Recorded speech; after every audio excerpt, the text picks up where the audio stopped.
Hi, so welcome everybody to today's session on So You're a UiPath Developer, What Now? And this is section 3, and it's about what role do you play as a developer. So Mason, if you want to turn the slide. So I'm Diana Gray. I'm the Community Marketing Manager for the Americas, and I will let Mason and Chris introduce themselves.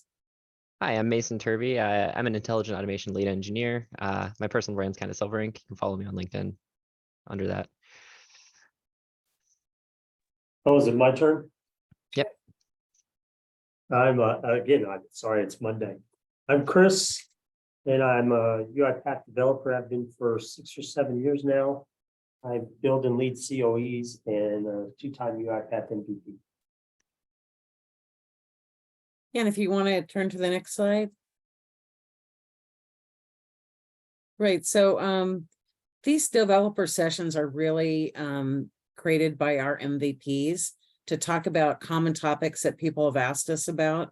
And we basically do these in the Americas, which include Canada, Latin America, and the US. If you want, you can share your LinkedIn URLs.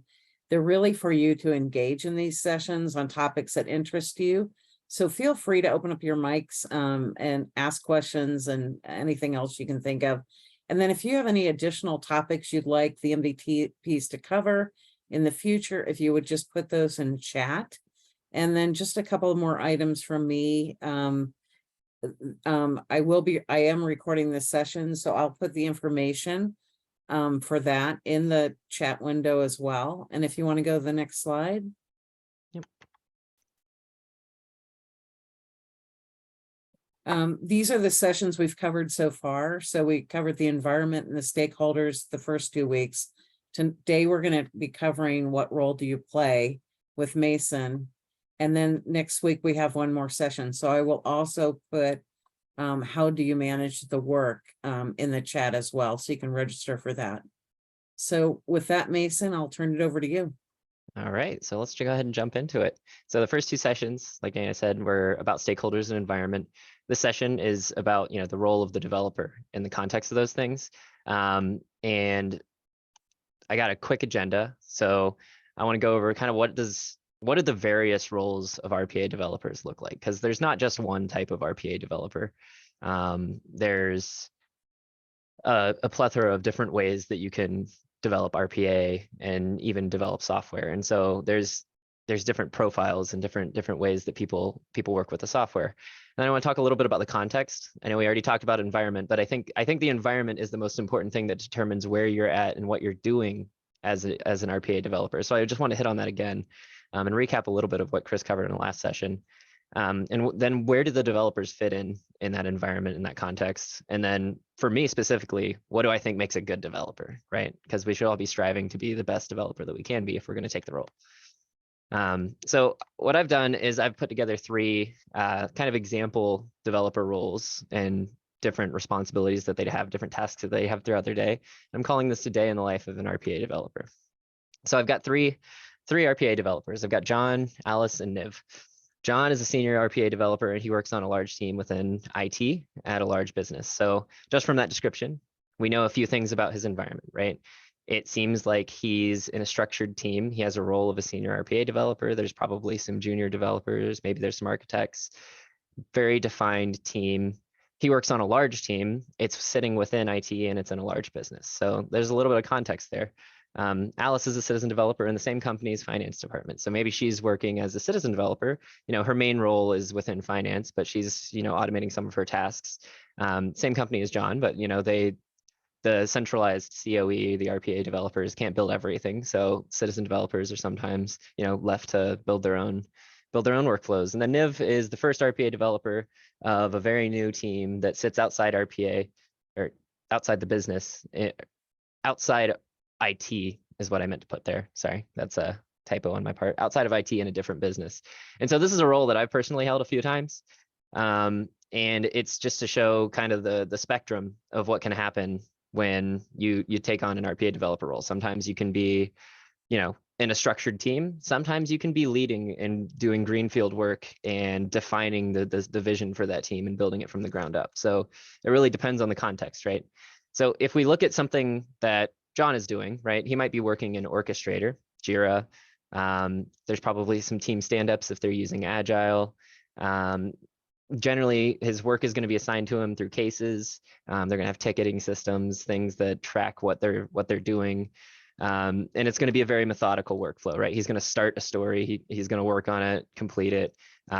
Maybe they use some kind of source code repository, commit that code to Git, test it, merge it, and then do some code reviews. You know, very formalized process, produces high quality software, but it might be a little bit bureaucratic and slow. Alice, on the other hand, right? You know, she works with her manager, who's also in finance. She has quick one-on-ones with them. Learning UiPath and Academy, right? Citizen developers are going through, you know, constant learning and development process to kind of get their skills up to speed. She might enter processes in Automation Hub as an input to the centralized COE, something that she thinks she can't handle. She can hand off to the seasoned team to build it for her. Building automations in Studio X are pretty common for citizen developers. They might have office hours. That's something that I've found at a couple of places where developers will hop on the call with citizen developers and teach them new things, post question or ask questions, and get a lot of information about how to build processes right. And she might run nightly automations from Assistant, right? She just runs them locally, make sure that they run for herself. Niv, on the other hand, he's pulling data on robot execution and insights. He's doing savings reports.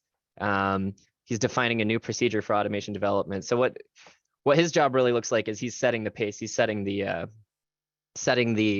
mentality around automation development. He's still a developer, but he's kind of a technical lead in this role. And he, still is hands-on working with automations, hot fixing critical issues, setting up new attended robots to increase capacity and whatnot. So these three kind of different roles that you can have just show you what kind of variability there is, right? And there's similarities, but there's also a lot of variance, right? So John has a really streamlined process. Alice has a less streamlined process, but she's incentivized to automate her work, and she has a very clear task, so it's pretty easy for her to conceptualize what automation she has. Niv he wears a lot of hats, and he doesn't have anything given to him to work on. He has to come up with the ideas himself, and so there's a lot of responsibility, but also a lot of freedom to create new things. And I think you'll see a mix of any of these in any developer role that you'll have, and there's even more profiles than just this out there. This is just a kind of a general easy three to think of off the top of my head. But really what matters here is your context. So your role as an RPA developer is going to change based on your environment. It's going to be who you work with, how many people are at your business, whether your program is older or newer, whether there's IT support for your program, whether you sit in IT or not. And Chris already talked about all of these things in the last one, but I think that there's kind of a growth phase to every RPA team. And I think that's another part of the environment that is really important to reflect on when you're thinking about your role as an RPA developer. I've seen programs go through kind of what I call the brand new program to a proven business case to an automation factory. And that's terms that I've heard in the industry a lot. A brand new program is just getting started. They're trying to get their feet under them, and they have business buy-in. They're at the start. The business is really excited for it, but they don't have any procedures or anything to really deploy in production like nailed down yet. So they're doing a little bit of discovery. Niv would be sitting here, right, in a brand new program, trying to develop it from the ground up. Once you've gotten a few successes under your belt, right, RPA becomes a proven business case. You say, okay, we've proven that we can do it, and so we're going to repeat that methodology and kind of scale it out. And there's challenges with scaling things, and so the needs of a developer change in each of these environments. When you've got your proven business case and you're starting to scale up, when you've gotten a method to scale and you can now say you have multiple teams, you get to this point where it's kind of an automation factory, and metrics and reporting kind of takes over as the data-driven lead, or the gospel that everybody's going to be looking to improve, right? And it becomes more of a streamlined process. And so it's day in, day out, you're working tickets and deploying code and trying to increase your velocity, right? Oh, Juliet said I'm too fast. I will go slower for you, Juliet. Sorry about that. So this is the way that I kind of think about those three different automation programs, the focus changes over time as the program's growing.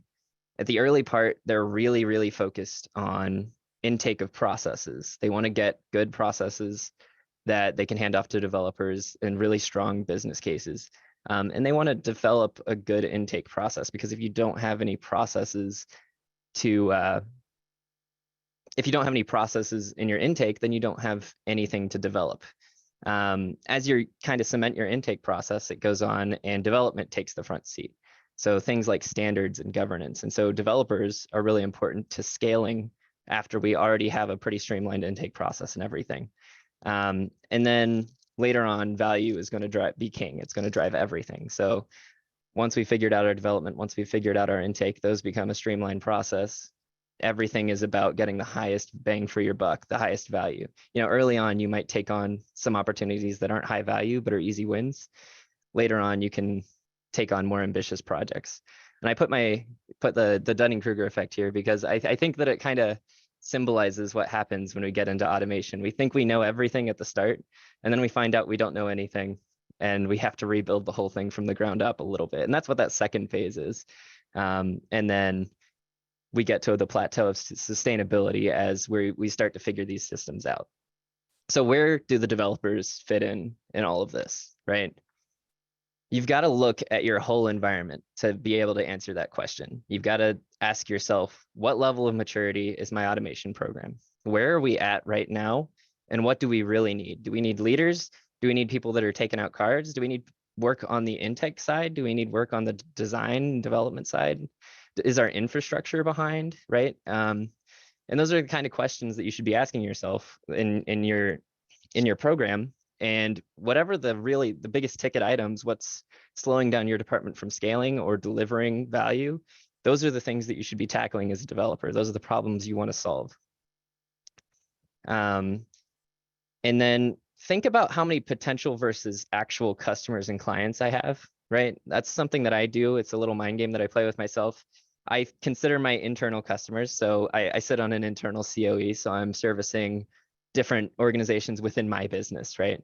How many of those organizations am I currently serving, right? How many do I want to be serving? You know, what are the potential of automation? I feel like every department has some potential for automation. How do we get there and establish those relationships and build those bridges to have more to have a better intake process, a more streamlined intake process? And then the most important question that you should be asking is, what do the customers that I build for need out of my automations? So what is it that they're asking for? They might not be directly asking for it. This is something that's very common in software development. They're going to say they need something, but they're not going to know exactly what the ideal solution looks like. And so the role of a developer in a lot of cases is idealizing and building the right solution for them at the right time.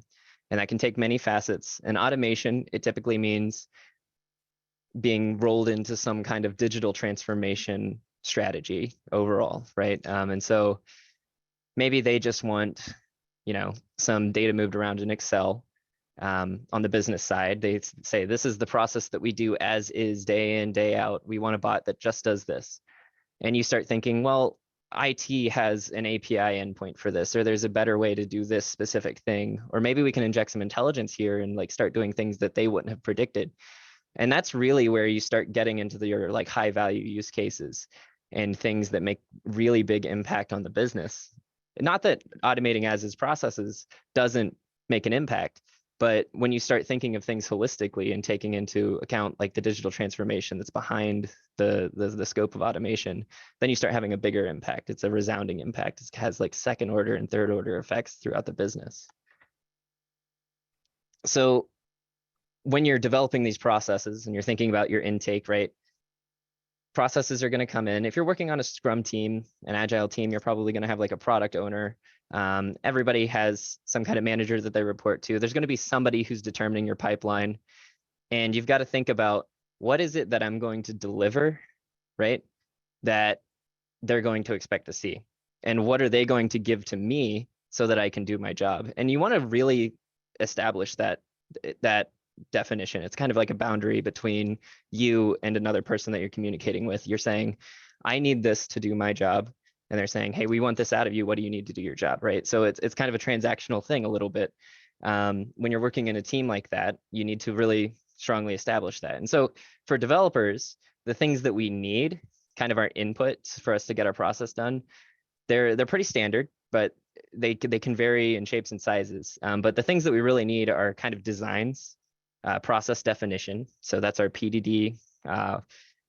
Some people call it a steps file. It's the recording of the process. What does it look like as is? What is the documentation? This is something that's normally handled by a business analyst, but it could be the responsibility of the developer to do this as well if there aren't any business analysts on the team. You might have a dedicated architect who comes in after that process definition phase. If it's for a larger project, they might even build an SDD, which is a solution design document. And so this will lay out, what is needed to run the solution? What are the different components that are going to be put together so that this thing can do what it needs to do? You might have some screen recordings. You might have stakeholder, process owner, contact info. In most cases, you should have that. I would say for every process, you really should have a stakeholder that you're contacting. You might have data sources and queries to run the process. Maybe an SQL table that you're pulling a regular query from, or even just an Excel file somewhere on a shared drive. And then you're going to have some accounts and permission requirements. And I think all of this is stuff that it's good to keep in mind before you start the development, but don't think that you need all of this to start the development, right? This is kind of the fuzzy input. And this is, if you have all of this, great, you can get started. A lot of cases, you're not going to have all of this, and some of it you're going to have to figure out for yourself. So it's good to know what you'll need so that you can do the digging on your own end when you do get the project. So they're going to give you a process. You might not have the accounts, permissions, or data sources and queries, so you're going to have to find those yourself. In some cases, that's the way it is. But it's good to know what all you're going to need for any process. The second part is to kind of know your tools. What are you using specifically to deliver this project? Are you using Studio? Are you using Document Understanding? Do you have a work management tracking software? Do you have any testing going on? Do you keep code in GitHub, or is it just like packages up in Orchestrator? Kind of know what tools you need to use to deliver the code and deliver the automation. So having a good fundamental understanding of each of these tools in isolation is really key here. So kind of learning how they work on their own and then pulling them together into this entire process of developing out an automation is key. And there's some examples that I give here. Obviously, we're all using UiPath for RPA here. So that's one of the key tools. You have your core platform, but there's other things that you might be using. You might be using different products within UiPath to deliver these things. You might be using templates like the Robotic Enterprise Framework, the REF. You might internally have developed some custom templates that are kind of standardized to use. It's good to just be aware of the holistic environment of what your team uses to deliver automation solutions and choosing the right solutions for that. Sometimes, in some cases, they might be chosen for you, but in a lot of cases, you're going to have to decide on your own what's the best way to implement this thing. Another really important part of it is dashboarding and reporting, making sure that you're tracking the process in appropriate ways so that after it's developed, you can make sure that it's running correctly and returning the value to the business that you're expecting, right? And so there's standardization things that can help you. You can agree to use queues in a certain way in transactions. You can use jobs and say this job, one run of this job is worth this many hours and whatnot. And having a standardized dashboarding tool like Insights, for example, is really helpful to convey that value. And it's good to develop that alongside the automation if necessary. So if you have like a custom Insights dashboard, you should deliver that with the automation so that we can track that automation. Because in your larger environments, right, the larger company, a larger team, like I said, metrics are king there. So having your reporting tool set alongside of it, you can make an impact on the business by building a process. But if you don't have something that shows the impact, then they're not really going to accept it as much as they would if they did have those numbers. So having a data-driven mindset with that kind of stuff is really important as well. And then the last thing is kind of know what you need to build, right? So you have the tools, you have the input. Now, what do you do with those tools and that input? What do you actually produce, right? What does your program expect an automation to look like on delivery? This could include some technical documentation, telling people. I've seen run books, playbooks are pretty common there. Like, this is how you run the automation. These are the resources that it needs. This is kind of the deployment configuration. These are the apps that need to be installed on whatever machine is running the robot. You might have an updated SDD, PDD along with that. Some security documentation is really nice. This is one that I think is often overlooked because it's a really complex one. Yeah, whenever there's a new process being built, you have to make requests and make sure that your accounts or whatever have access to the applications and specific screens, specific tables in SQL. It's good to keep a running inventory of that stuff and deliver that alongside the process. Because if you have that running inventory of these are all of the permissions that we requested, this is what this automation needs to run in these different systems, then it makes it that much more clear for future developers to take over. And if they have to replicate your environment somewhere else, maybe they need to add a new bot. And if they don't know how to set up that environment, they're not going to be able to scale that out. So that's a really, really important one to start cataloging. I don't think a lot of people do that super well. So if you start doing it, it'll put you a leg up in the developer world. And then another thing is test cases and test coverage. If you're building things out in like reusable library components, which is pretty common within implementation partners for UiPath, then you have kind of a modular framework for how you're building these kinds of things. If you're doing web scraping on a UI, then oh, I'm logging in. That's kind of a reusable component. I'm going to this screen and scraping this data. That's kind of a reusable component. I can test those and make sure that they work. And test coverage is basically just saying I have test cases developed that go through all of my different alternate pathways inside of my automation code and make sure that they work as expected. And so that might be a deliverable that comes with your project. I'm going to go into a little bit about what I do with my automation programs as an example of what a scaled out automation program looks like. This is a peek into the mind of Mason. This is how I think about automation. This does not mean that every automation program needs to be this way or look this way. It's how I think about it. And so I would encourage you to also think about what your environment should look like specifically for you and where you'd like to grow, what ideas you'd like to take in and which ones you don't need from this, right? But this is what I do when I'm building out an automation program. Developers, for me, kind of sit on this delivery pillar, right? They're implementing standards, they're supporting the operations, and they're building the automations. And that delivery pillar is all about keeping the lights on and making new bots. There's two other pillars that are kind of out of the scope of the conversation of this. The design is more like the architecture, where are we going and where do we want to be like 2, 3, 5 years down the line? What do we want to design for? They're thinking in those terms. The demand side is basically what I call like the business analyst and the customer facing role that's gathering the requirements and giving that to the developers. The developer's primary role for me sits in this delivery pillar, right? They're delivering actual product, they're delivering the code, they're delivering the automation, and they're delivering the value.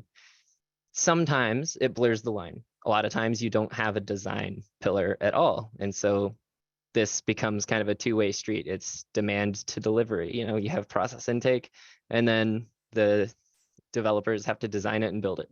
In some cases, I think the citizen developers kind of fall into this category.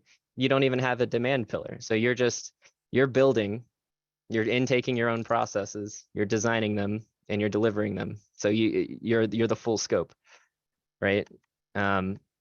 This is how I think about delivering an automation process, right? These are the steps that I go through when I'm thinking about, okay, an automation needs to start somewhere and it needs to deliver something somewhere. So this is a take on like a software delivery lifecycle. And I call this the automation lifecycle. So it goes through different phases. The two that I think are really relevant to developers are the four, I guess, are this design, build, test, and deliver for me. So in that order, right? We're designing the solution. We're conceptualizing what is it going to look like. And then we build to whatever requirements we designed. We test against our build to make sure it's meeting the requirements. In a lot of cases, you don't really have the ability to test certain automations. Maybe there is a screen in a UI that if you click a certain button, it's going to fire, right? There's nothing that you can do. It's going to submit that PDF to a third party application. So in some cases you can't test everything, and that's okay, right? We can't always test everything, but I like to cover a lot of my automations with test cases and make sure that I can replicate success in the test environment before I go into a full production environment. That's just me and my scaled programs. I don't think a lot of programs start with this step. And then the deliver phase, I separate this out from the build phase. I think the build phase is, we're building the solution, we're iterating over it, and we're kind of working in some kind of like development environment. So where things aren't really connected to our production data. And we start delivering components. And that's when we're taking what works in development, putting it on production and running it. And sometimes praying that it works. In a lot of cases, if you've done your testing right, it does work. So this deliver phase is really all about that, putting that out there into production and getting it to return on value. And then there's another phase out here. This is sometimes rolled into the development. Sometimes it's a separate department entirely that's handling this, like a support desk or something, and they're doing ticketing systems. There's support.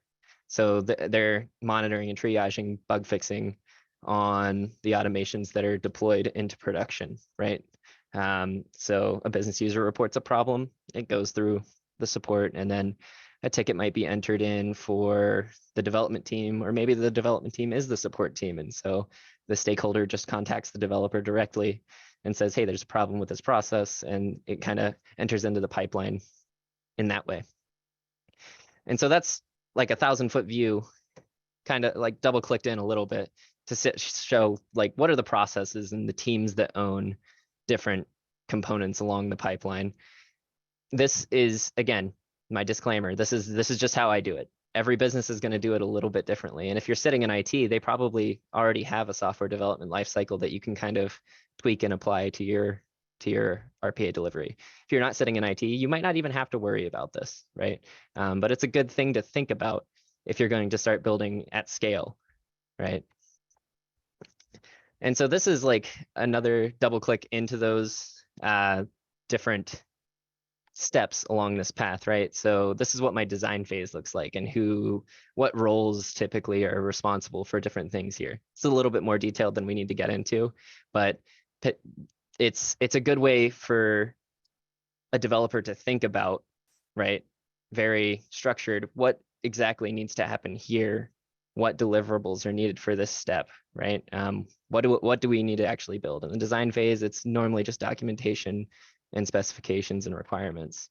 In the build phase, you're going to have your process run book, or whatever run book or thing defines your automation or documentation. You're going to have your components of the automation.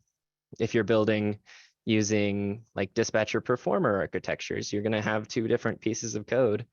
You're going to have your dispatcher, you're going to have your performer. And so you need to build those two separately and test them separately, maybe. You might have alerting built into it. You're going to have your metrics dashboards if that's something that you need.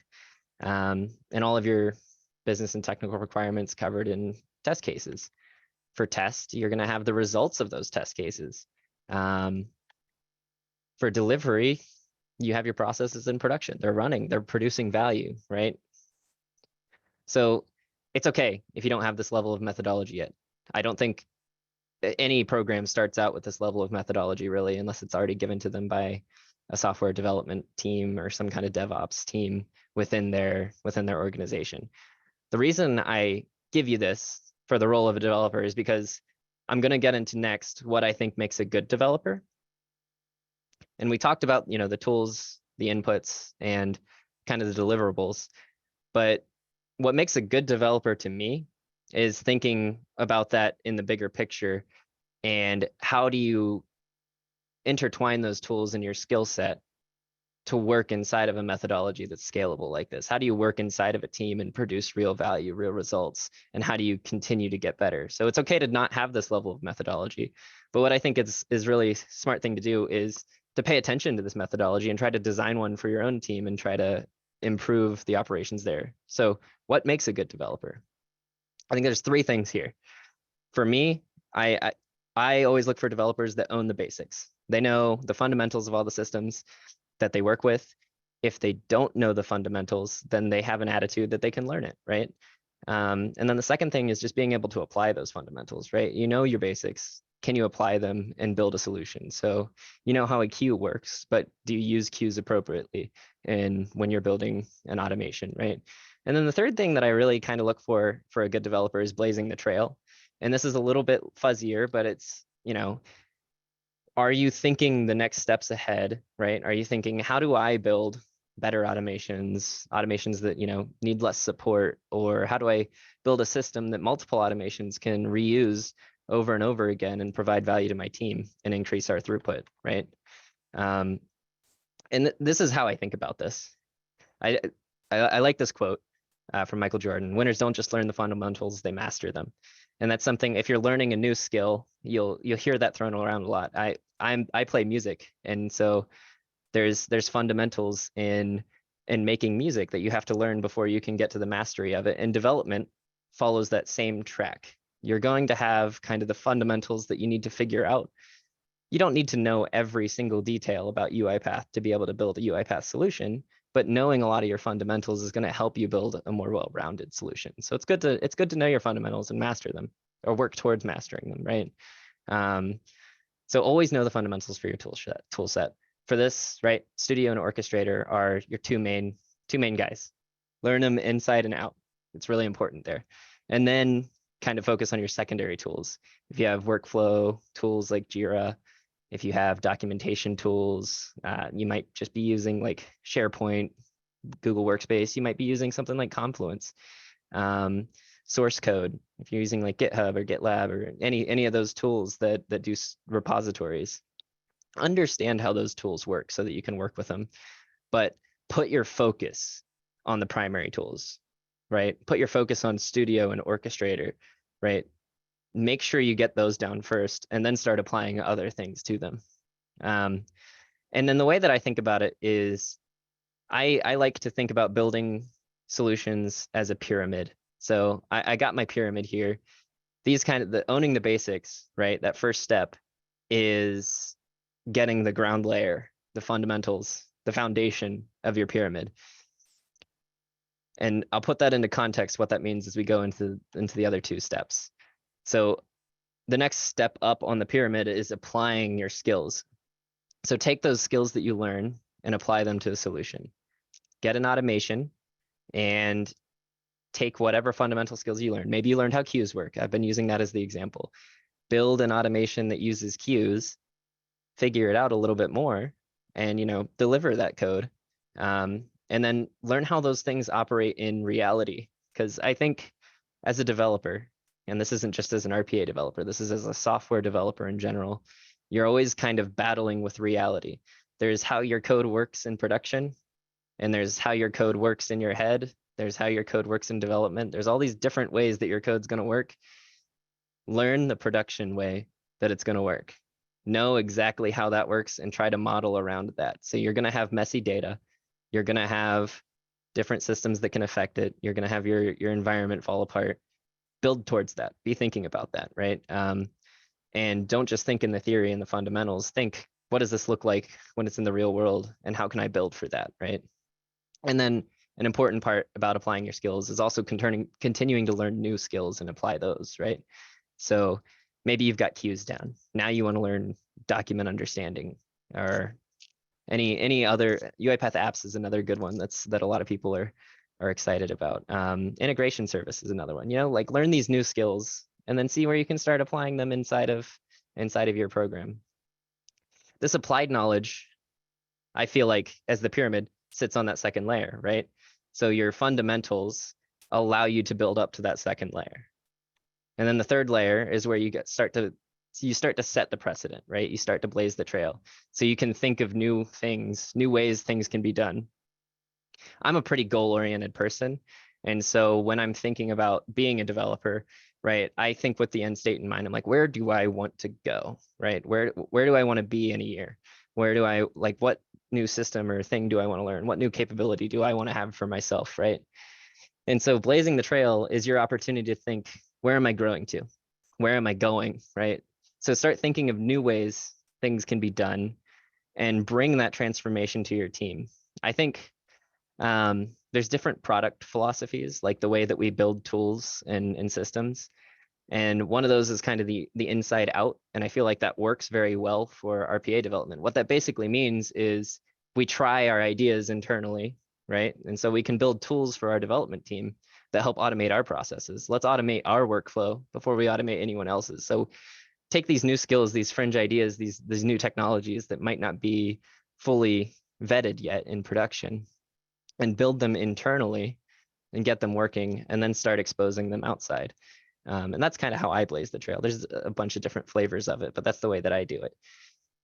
But again, coming back to the pyramid analogy, you have to have your fundamentals and your applied skills before you can start blazing the trail. If you try to go too far at the start and setting up a bunch of new ideas, trying to introduce a lot of new technologies all at once, it doesn't work out all that well, right? You might be able to spin up you might be able to sell it. You might be able to spin up the business case to whatever teams are buying into it. But if you don't have the chops to back it up and you don't actually deliver on it, it's actually going to go the opposite direction, right? You're not going to be able to deliver. It's going to sour the opinion of whatever technology you're bringing in. So think about it in the fundamentals, right? Are you ready to start blazing the trail in this area? And if you're not, work on your fundamentals, build your pyramid from the ground up to get there, right? And really what that boils down to is walking before you run. If you try to take on the big challenges too early, then your pyramid topples. This is a diagram. It's pretty simple to understand. I use this for everything, right? These like higher level initiatives, document understanding, chatbots, any AI processes, you have to have a pretty good delivery methodology. You have to have some solid fundamentals in your development pipeline, and your developers need to understand that before we can take on those next things. Your role as a developer is to learn these things so that we can get here, right? So we need to learn the foundations of our pyramid so that we can start building the top layers, because this is what the business really wants. This is the shiny, cool stuff that provides a lot of value to it. But we can't get there unless we have our fundamentals and our applied knowledge on track. As you can see in my poorly drawn drawing over here, the pyramid topples when you don't have the things underneath of it to support it. So be thinking in that way, right? If you want to build, maybe another cool one is that's been making the rounds is kind of like an omni-channel input for bots. You can message a bot through Teams or email or any of those things. There's a lot of fundamentals that go into building that, right? And it's not an entirely different thing from what we're already doing as a baseline RPA developer, right? We're working within email, we're working within Excel. You might be working within Teams chats, who knows? But it all kind of uses SharePoint or Google Workspace or whatever document solution you're using. Those are kind of your fundamentals to learn and get under your belt as a developer before we start taking on the really big projects. A good developer understands how to decompose and break down one of those big projects into the little pieces that make it up. But it doesn't come naturally. You kind of have to have a little bit of intuitive knowledge of all of the different pieces that are going to eventually make up that big process, right? So in short, a good developer contributes not just to the bottom line, but raises the bottom line, right? So you're building automations, but you're also building the capability to build new things into our automations. You're expanding our automations. And just quick recap, know or be learning the basics of any system you choose to use, right? It's okay to not know everything, but have a mindset of I'll figure it out when a problem arises, right? And that's really the crux of that. look for chances to apply whatever new knowledge you're intaking, right? Think of ways to expand your program through your skill set, right? So think, what does my business need? What does my team need? And what can I learn to get them to the next level? And don't be afraid to try things that you think are too hard. I think this is a really important one, and an important mindset to have. Think about things that you think are just out of reach. Like, oh, if we could get there, that would be really nice, but it might be difficult. You might have some pushback from your team that says, oh, well, that's a little bit out of reach. Think about what needs to be done to get there, and start implementing that into your development philosophy, right? Start thinking about the different things that you can be building, or the different skills that you can learn to start getting to that level, right? So think about the challenges. Think about what it takes to get there, and start implementing those into your own workflow, right? I want to open it up to questions, because covered a lot of information there. So anybody have any questions? Anything in the chat? Doesn't look like we have any in the chat. Nothing in the chat, Mason. Yeah, feel free to open up your mics and speak up if you guys Yeah. have questions. I like your point, Mason, that as a developer, you're going to become an expert in all the systems that you're going to be touching. Yeah. It's inevitable. Mhm. And also within that, you also have to remember, you're also going to be introduced to data and information that another individual may not necessarily have that privilege of having access to. For example, if you're automating in payroll, or you're automating in the benefits department or HR. So there's a level of confidentiality that you also have to protect when you're a developer as well. Yeah, that goes into kind of the ethical responsibilities of a developer. And I think that could be a presentation in of itself. I agree. I really do.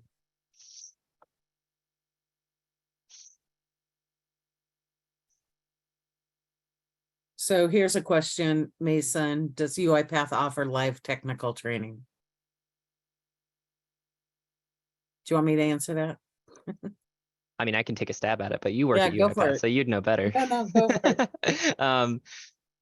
I mean, so there's Academy, right? UiPath Academy is kind of the bread and butter for getting all of the basics of UiPath are in Academy. So if we go back, all of your, I won't say source code, but all of your fundamental, your pyramid fundamentals, right? Your level 1 stuff, all of that is kind of documented in UiPath Academy, at least some version of it in history, right? So going through that, even if you don't have like a defined goal, just sitting through Academy courses, there's the developer course. I don't remember the specific name of it, but there's like the developer foundations course, and then there's like the advanced developer course, I think is what the two are called. Those give you kind of a well-rounded look at everything that UiPath can do, and what is the day-to-day bread and butter of an RPA developer. That's where I'd start. Then for live technical training, it's UiPath might, and it depends on what your contract with UiPath is. They have like technical account managers. If you have access to that, that's a super good resource. That's how I've learned a lot of the different products, is just talking to my TAM. If you don't have a TAM, there are other opportunities out there. I mean, there's tons of content creators in the space that they don't even work for UiPath, but they're putting out content on, how does RPA work and how does UiPath work? And joining those communities and asking questions of those individuals is another really good way to get like technical training resources. They do have formalized training resources as well that you can hire in to bring your teams up to speed. Of course, that comes with a price tag. I think a lot of people, if you just ask, do a little bit of due diligence yourself, right? Like figure out what you want to learn, what you're interested in. Go on to Academy, see if it's on there, get a little bit of the basics under your belt, and then start asking people who are experts in the field questions and start a conversation around it, right? Another really good tool for that is the UiPath community forum. and you can ask questions there. There are people on there that will answer it. Think of it like the Stack Overflow, but for UiPath, right? If you have Gotcha, technical yeah. questions, they're really good at that. So, like, what, for me, I'll just say, like, I don't know if you're familiar with Outreach because you sound like you're a data person, right? So tools that are kind of node driven, don't require a ton of programming, more like configuration, I'm pretty good at. I have functional workflows and stuff that I schedule, but I'll say like trying to really work through error handling and stuff popping up on the screen while my bot is going. And so I'll be honest, I get frustrated, right? Reading through 10 solutions that don't work, right? Once you try to implement them, or maybe you miss a step, or some people they tend to be a lot more technical than I am, right? And so it leaves me in a place where I'm like, all right, I need to dig into this more, but I'm just kind of if I see you doing it and I understand it, then I can run with it. But sometimes figuring it out by myself is a struggle. Yeah, and that's entirely common when people start out on their development journeys. Before I was an RPA developer, I was a C# developer. I had no clue what I was doing. I came from a completely different field into software development. And I was like, all right, let's go. I did have a technical background, so that helped me a little bit, but it takes some time, right? It takes some reps to get to the point where you're comfortable with it. And I think the best way to do it is to not be super hard on yourself, right? But also try to isolate yourself a little bit, try to insulate so that you don't have like a huge risk when you're trying something new, right? So if you're having problems with like error handling, or if you're trying to use like the REF or something, look for a smaller use case that just like that can use it. Maybe it's not necessary to use that for that use case, but look for something that's really small and try to use it there and get a good grasp on it with that small isolated use case, and then start working out from there. And that's for development across the board. You've got to really look for your proof of concepts for every little thing that you're trying to iterate on. And if you try to take on too much at once, it does get overwhelming and frustrating. I've been there. And it's Tracy, tough. Tracy, this is Chris. Some other resources you might want to consider. I know UiPath, Diana, correct me if I'm wrong, we still do have a summer school. We do. What?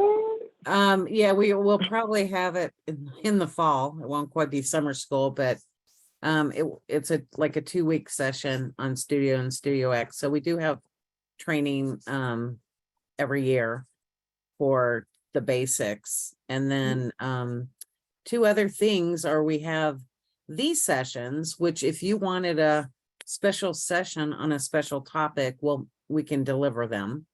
So that's why we always ask if you have topics you guys want to hear about, let us put one on. That's why we have MVPs on the call, so that you guys just feel free to talk. We're just here to help you.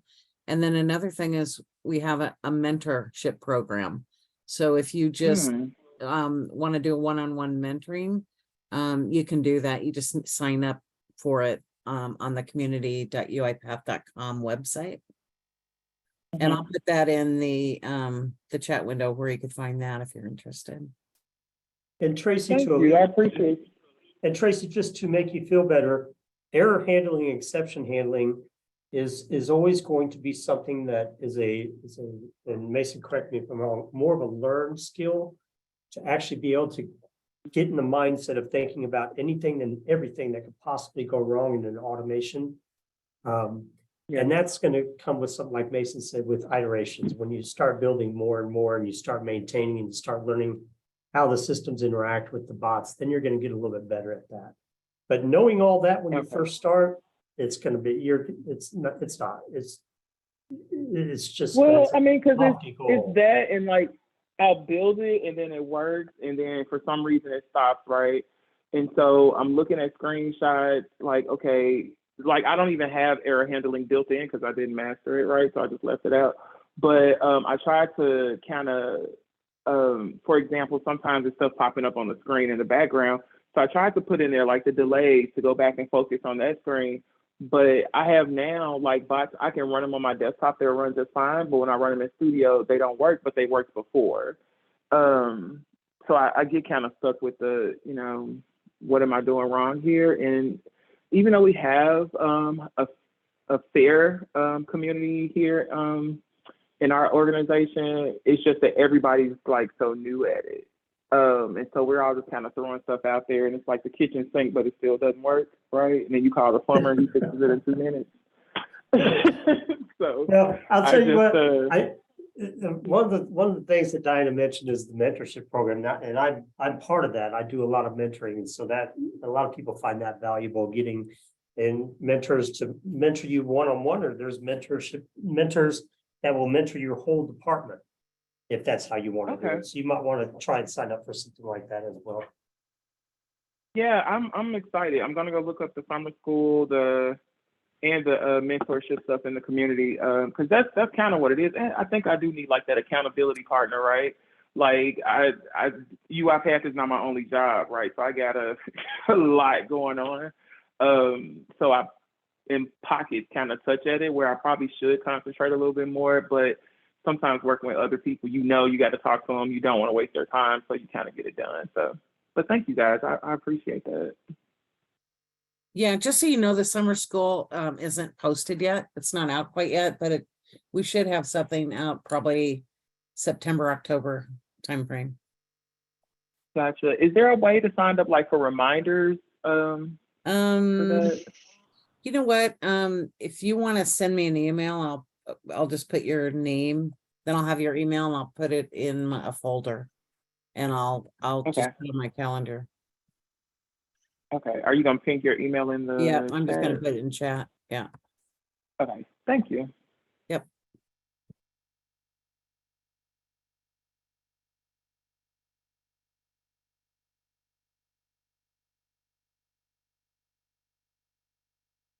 Any other questions? So, another question came in. A lot of error handling is baked into RE. Oh, that's from Andrew. Mhm. That's a statement.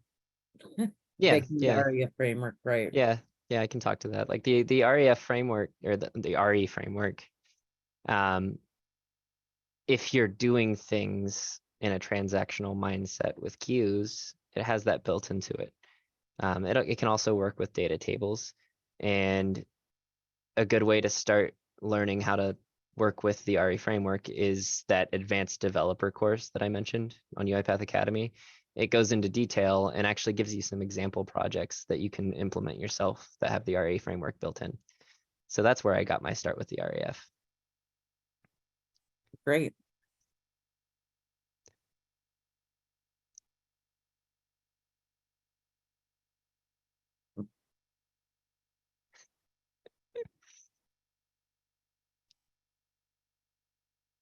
Not in this family. I see what you're getting at, Andrew. I think developers have to have a little bit of an engineering mindset. Engineers are a little bit they're innovators. And so developers kind of become engineers through their trade. Just learning to figure things out and, learning how solutions work and how to implement them better, right?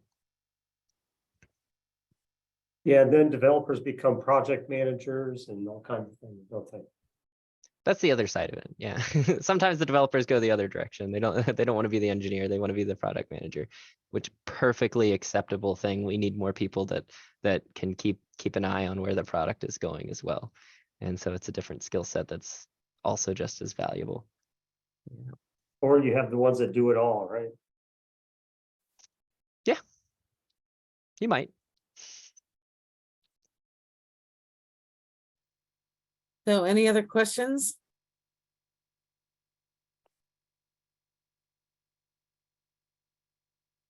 Okay. Hey, Mason, just great job today, giving the presentation. Thanks, Chris, for being here as well. And thank you all for attending. We do have another session next week, and I put that in chat if you guys are interested. Again, if you have any other topics you want us to discuss, please let us know. And you can always feel free to reach out to us. Thank you very much. Thanks, guys.